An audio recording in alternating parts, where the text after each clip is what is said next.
What's the final tally? All right, Nigel, you want to hit us with the old Cage curse tracker?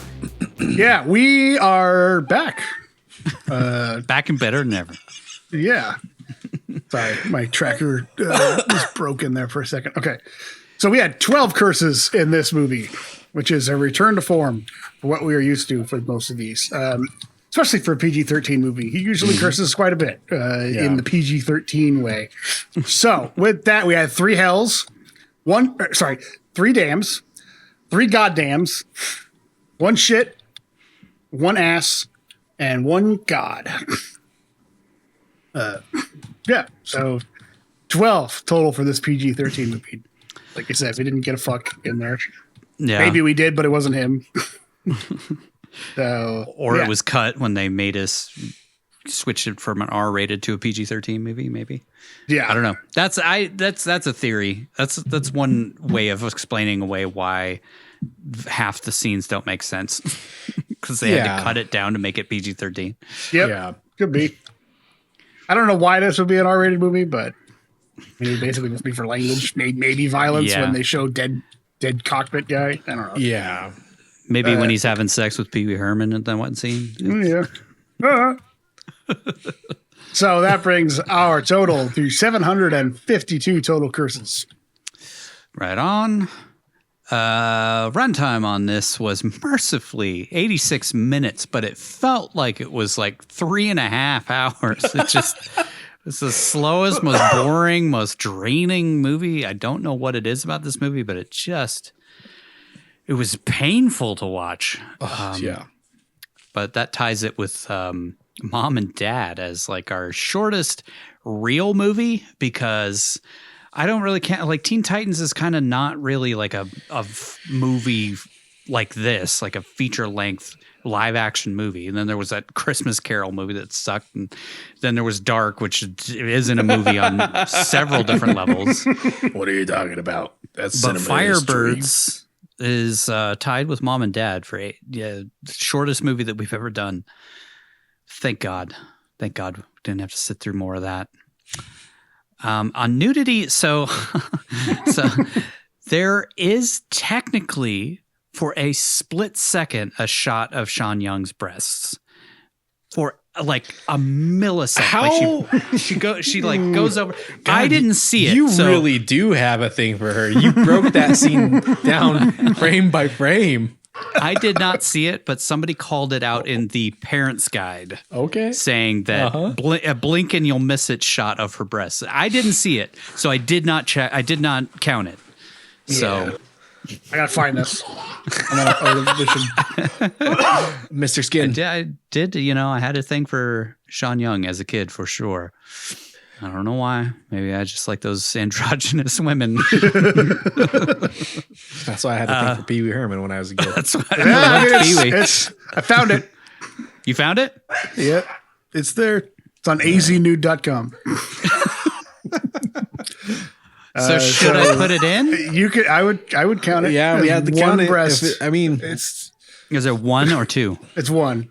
Okay. It's like she's rolling over in bed, or he's rolling on top of her. I can't quite tell. But it's there. All right. So that brings our grand total up to 86 breasts now. By counting that 1 blink and you'll miss it breast. Not my favorite kind, but I'll take it. State and country tracker. This was in Arizona, I guess. They never say explicitly where it is. There are multiple real Fort Mitchells, like I said, but none of them are active to my knowledge. They're mostly like old bases from like, the Civil War and shit like that. And then also we had Argentina, technically, but it's definitely still Arizona. But for our purposes, count all of South America. All of South America. He went to every country in South America to fight the cartel. That actually adds a country for us, finally. It's been a minute.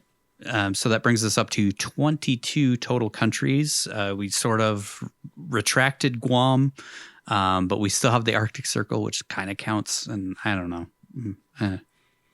Argentina. This is our first trip to South America, right? No, we had Colombia in Lord of War. Oh, yeah. I believe. Yeah. That's right. Budget versus gross. This was a $22 million budget. And we got every cent of that. It must have been all in the helicopters, like just renting those helicopters. They probably got them for free. You think? Well, I know that the military will let you use, we talked about it with Lord of War or whatever. The military will let you use their stuff if you present the military in a positive way. Guess so. So, I mean, I'm sure they had to pay for some of the stuff like, pilots and time and stuff. But I bet that they had access to a lot of that equipment for free or at least subsidized or something. I guess, yeah. Makes sense. This was a real, recruiting film for the Apache program, pretty much. This only made $14.8 million on that $22 million budget, though. So definitely a huge loss. Like we've said 1,000 times, you kind of have to make 3 times your budget back in order to make a profit.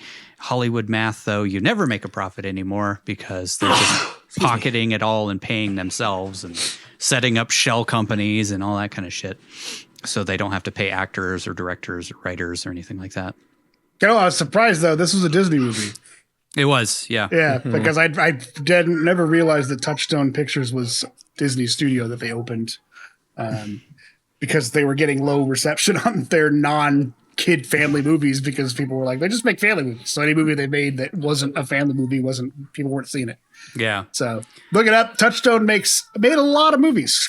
Yeah, and eventually they kind of turned it into, their own thing and then sort of almost just combined with Bruckheimer Productions. Yeah. Simpson Bruckheimer Productions, really. I just thought it was funny because a lot of people say nowadays, Disney is family friendly. They won't make anything R-rated or whatever. And well, not true. I mean, nowadays it's not true because they've started doing it with stuff like Deadpool and Wolverine, but they did it for years. They just made a different company to do it. Yeah. They just didn't call it Disney. Yep.